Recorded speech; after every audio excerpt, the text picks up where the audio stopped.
So back to where I left off. I want to make it more clear to myself again. I'm going to go with the 9 lives. You have a constant life. And when you are born, that life is basically controlled by your parents or a parent guardian. And until you are able to make your own decision, your life is one constant. The second you make a decision is when you have an alternate reality. So every time you make a decision, your constant life splits.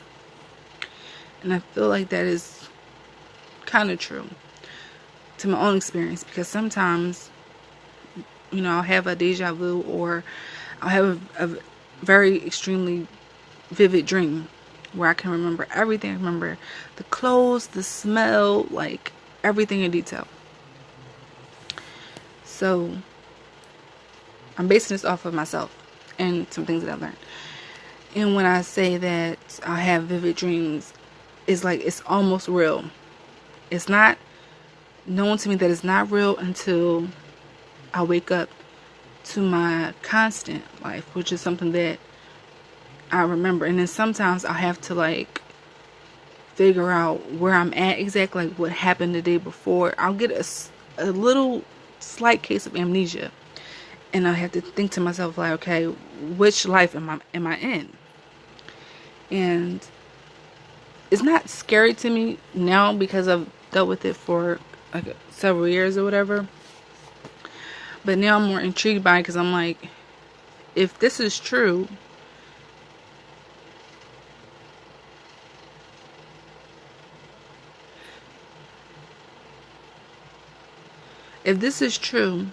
then when we go, when we die, when we take our last breath, when we think our last thought, when our brain activity notices that we're dead, or that we're not, breathing anymore, it makes me think that, we just go to an alternate universe where we're still alive. And we have to adapt. And that could be the case, because actually no one really knows. But I feel like if psychics and mediums and, Buddhists and whatever they're called, yogis and yagas, whatever they're called, if they all came together and wrote a thesis, or just even had a conversation, yeah, this is what I think, or this is what I know to be true, this is what I know to be true, there could be some form of definitive answer, almost, to what could be possibly a discovery and what happens after we go. Because they're already saying DMT, and we still have brain activity, and something happens, and our pineal gland opens up, and it's like, yeah, cool. But it's like, when you talk to, but I've watched ghost stories and things like that, people, the psychics are always like, yeah, ghosts are still here, their energy is still here, they can talk to me, I can talk to them. And I'm like, well, if you know that, then you should know what happens on the other side. Because at some point, somebody knows something. We ain't just been living for no reason, or dying for no reason. Somebody knows what happens after we go. So anyway, when I go back to the 9 lives thing, right? I want to say you have 9 lives. You have 9 deaths. That's my theory. You have 9 deaths. You have 9 times. Well, technically, yeah. Okay, we'll say 9 times. You have 9 times to die until it's finally over. Because I'm going to base it back onto myself. I had a dream. This is the most vivid dream that I've ever had. My most, dream that I remember. And I was sitting on a step in my house, steps up, going to upstairs, and these guys came in like Muslim garb, but not Muslim garb. They was wearing like black shirts and khaki pants, and they had like kufis on. And I don't think they wanted anything, but they came in and they shot me and my friend on the steps, and they shot me in the head. But I was still present. I was still like conscious or whatever. And I was on the phone with a coworker at the time. I'm telling my coworker like, yeah, I just been shot in the head. You need to like call the police and call the ambulance because I'm dying. And he's on the other end like, you're not dying. You still on the phone with me like, what are you talking about? And I'm like, no, I'm really dying. You need to like call 911. And as I'm dying in the dream, I can feel myself waking up in my constant life. And when I actually woke up, I could feel like the scar, the pain, whatever you want to call it, from when I got shot in my head. So I'm like, if I could feel that, and if that really happened in another life of mine, that's a clear indication that I died somewhere else. And so it's like, okay, is that my first death, or that's just the first one that I remember? And so my theory for that is, when you die in your alternate life and you remember it in your constant life, does that mean that the consciousness from your alternate life goes into you, your constant life, the one that you is living here on earth? And if that's true, then it's like you have different personalities, because the person that was living in the other life, the other alternate reality, when they died and their consciousness traveled into yours, you are now essentially two people. You have two different personalities, even though the same DNA and everything, but the choices that they made in that reality is far different than something that you done in yours. And so I deal with that because I think that's something that happens to me, because people who have multiple personalities, it's all about the neurological thing. It's all about your brain and how you function. So I'm thinking, if you just look at it on a spiritual level and you say, well, if I think that I have multiple personalities and they are mine, but I don't remember being this way before, and nothing happened to me traumatic or anything, it's just a personality that's just there. It could be from an alternate reality, like someone, or not someone, but it's you who made different choices, and that personality is now connected and intertwined with yours. So now you have adapted to that one, and now you have a collective personality that you're living within your constant. Because some days I'll be creative, some days I'll be lethargic, some days I'll be really, really outgoing, and some days I'll just be isolated. And I'm like, okay, why am I so this? Why can't I just be one way? And it's because I've had so many experiences in my constant life, and in theory my alternative realities. Because I've died a couple times in my dreams, and those dreams just don't seem like a dream that I would normally have. Because every time I wake up from a dream that's very vivid, I think, maybe it's because I watched something, TV or whatever, and then I realized, like, no, I never saw anything like that. I was watching this comedy show, or I didn't read anything about this. So I really do try to stay away from like negative things, so that way it doesn't influence my dreams. So when I do have vivid dreams, I can be like, okay, this is something that my mind has tapped into that just was there subconsciously, or it's coming from a whole nother universe that I know nothing about. And I'm just like wondering, why haven't I heard or seen anything about this? I know I'm not the only person that thinks like this. I can't be. But it's just like, where are the people who think like this? And it's like, is it is it taboo to speak of, or is it really crazy? Because, I mean, if it's crazy, you can just dismiss that. But if people just don't know, then it's like, we need to start thinking like that. I know in many cultures, people have different ways of dealing with the afterlife, but it's like, maybe, or maybe not. The truth is, we know what happens in the afterlife. We just don't want to face it.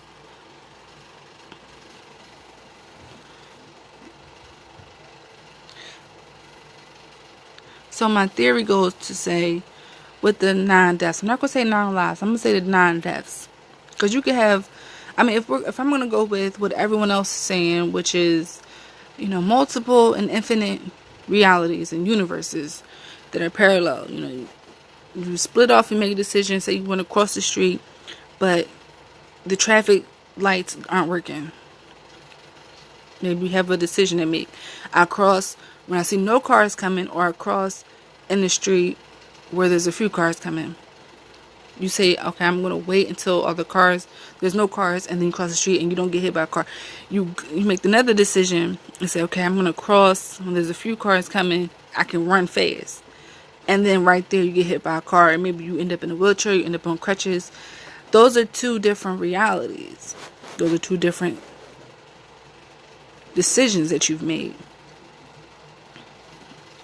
And all I'm saying is, when they combine, something happens to me, I feel it combines, and I end up knowing this. It's like, am I supposed to know this, or am I just that awake that, yeah, I know this? Or I've just made a conclusion to everything that I've been witnessing. It's very intriguing, it's very interesting, and it's confusing. And sometimes it's paralyzing, because I'm like, okay, if this is not, like, say if I was to do something really terrible to myself, and I think that, okay, this is just one of my other realities, because I'm now aware that I have other realities that happens to me. That if I end myself this way, well, this consciousness, well, the brain activity that I have here, will it go to another me? And there's a movie like this, I forget, I think it's called I'm so not good with names, but Robert Redford is in it, and Jason Segel or something like that is in the movie. I think it's called the Decision, or The Definition. It's something with a D. The D, something like that. And the scientist guy, he figured out, like, yeah, there's something happens in the afterlife, and it's way much better. And when you die, you can go there and you'll be happy, and you'll have everything that you ever wanted, right? So people started believing him, and they started committing suicide. Like, it was like a massive suicide all over the planet. And Jason Segel, the son, was like, you need to stop telling people that, because we don't really know. So then he goes to his dad's facility or whatever, and the dad's like, well, listen, we can actually see if people are actually crossing over into a different life when they die, because now we have a TV screen or whatever that's connected to their brain, and has like all these little contraptions on this person's brain. And my little stupid self, I ended up falling asleep, like, on the good part, but I could pretty much figure out, like, what was about to happen. So the son, Jason Segel guy, he did something to stop the vision on the TV from happening, to see that people can actually travel somewhere when they die. But when he plugged the TV thing back in, he actually saw the guy, talking and seeing stuff. And I'm like, yeah, that has to be sort of a clue to what I think does happen when we die here, this constant life.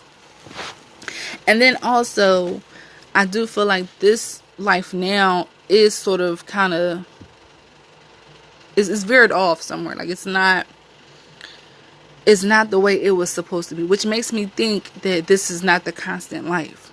Like, I'm present here, but I feel like, there's another alternate universe where it's like, yeah, that's the right one that I'm supposed to be. I'm not supposed to be in this one.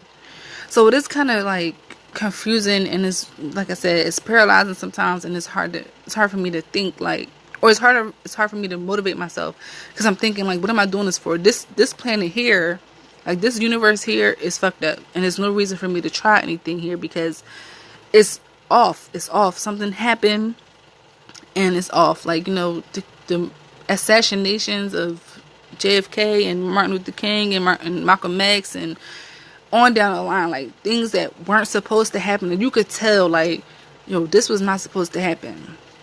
Like, somebody is, or you could say that if we tie in time travel, somebody is coming back from the future, is coming back here, and they're messing stuff up for us, because we can, like, tell, like, okay, I'll put it to you like this: the Nipsey Hussle murder,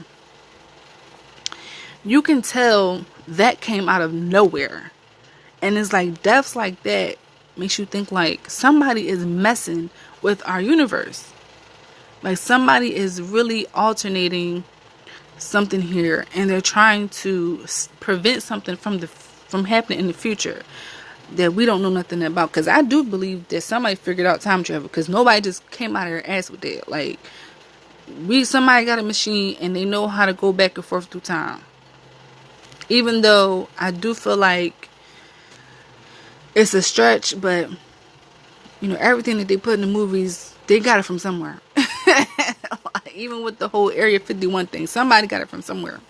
So anyway, so if I use the Nipsey Hussle murder as a concept, it's like the whole world felt that was wrong. Not wrong as in, like, yeah, murder's wrong and he's a good guy, that's wrong. It's like, that whole situation was wrong. Everybody can agree on that.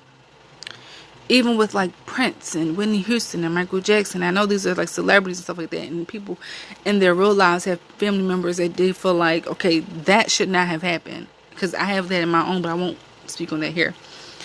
It's like, you can tell somebody is messing with the time. Somebody's messing with the energy. It's something going on that should not be happening. Like, even with the whole Donald Trump being in office, with the whole Simpsons, and it's like, somebody is messing with our universe.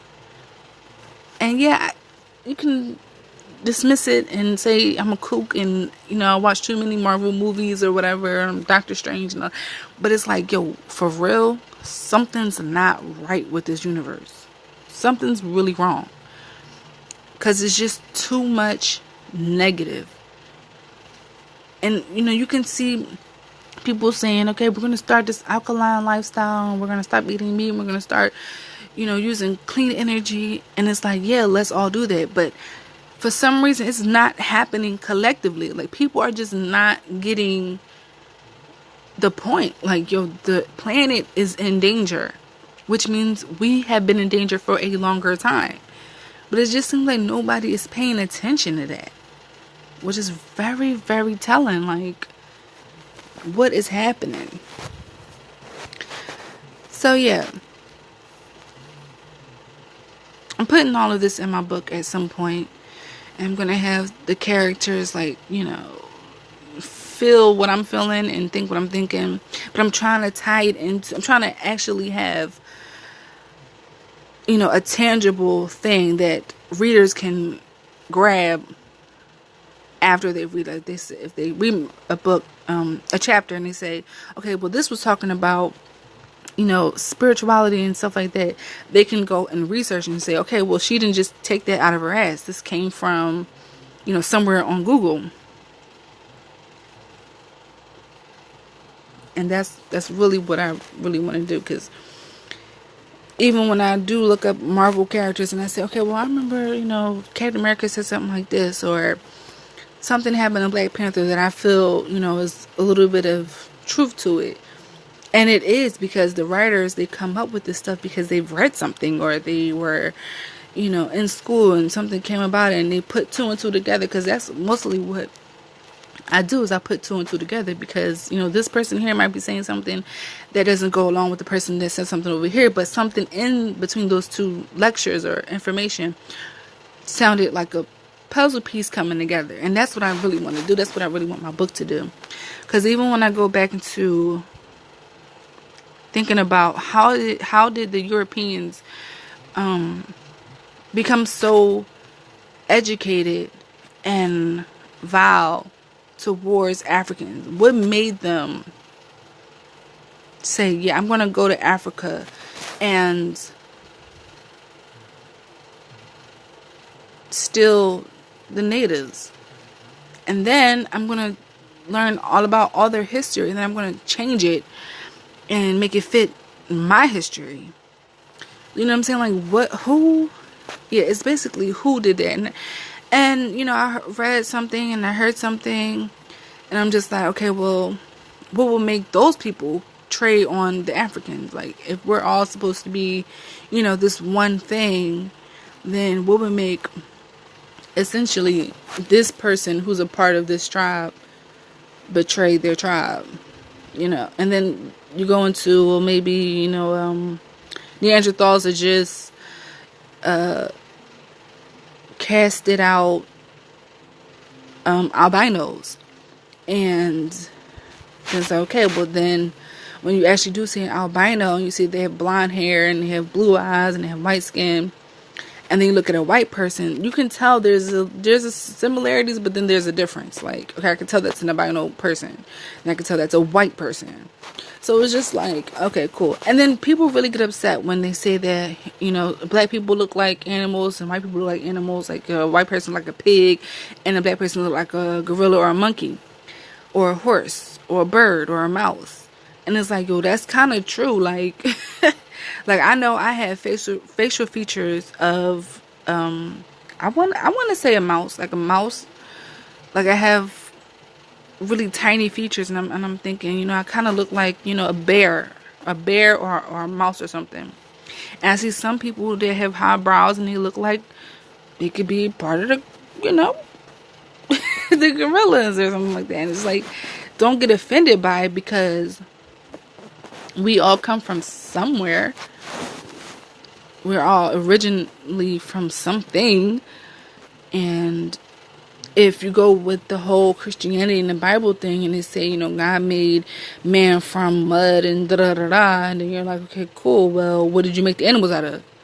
You know what I'm saying? Like, animals have bones and blood, and they have life energy, so it's like we all come from the same thing. And you can't get offended if somebody say, yeah, you kind of look like you have facial features, or you have a bone structure of a something. Because it's like, yeah, they got bones too. And they have skin too. And they have fur too. And it's just, yeah. I'm going to try to put all this in my little series, so that it can just be out there for people to read. Because like I said, I don't think that I'm pretty sure there's people out there that think the way I do, but it's like, I haven't come across anybody. Like, it's like they'll be on the verge of what I'm thinking, and then it'll be like, okay, they stop at a certain point, and it's like, well, I think further than that. I connect this with this, and then I come to this conclusion. And it's like, they don't do that. So it's like, okay, I don't want to say anything, because it's like, I don't want to seem like I'm reaching or make them confused on what I'm actually trying to say. So I just absorb information. I put two and two together, man. That's what I really try to do, so that I can make sense of whatever this thing is that we call life and death. That's really truly what I'm trying to do. And it's going to be inside my book. So I really am trying to just enlighten somebody out there, or just not even just enlighten somebody. I'm really writing this book for myself, because I want to read about it. I want to be like so much intertwined in it that somebody else will say, you know what, yeah, this is a good piece of work, and I feel like the masses need to see this, they need to read it. And yeah, I'm gonna really try my best and try my hardest to finish this book. And as I try to put a deadline on myself, and that's not a good thing. Deadlines are for people that are almost finished. I'm nowhere finished because I have so much and I have to condense it into one book so that I don't overwhelm myself and I don't overwhelm the readers, whoever essentially reads my book.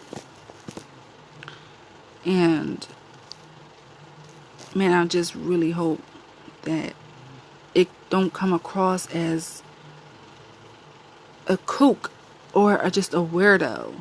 I just want to be looked at as somebody who was forward thinking and was able to progress writing in a different way that is not just witches and warlocks. Like, it's something way, way more advanced than what people are thinking right now. So yeah.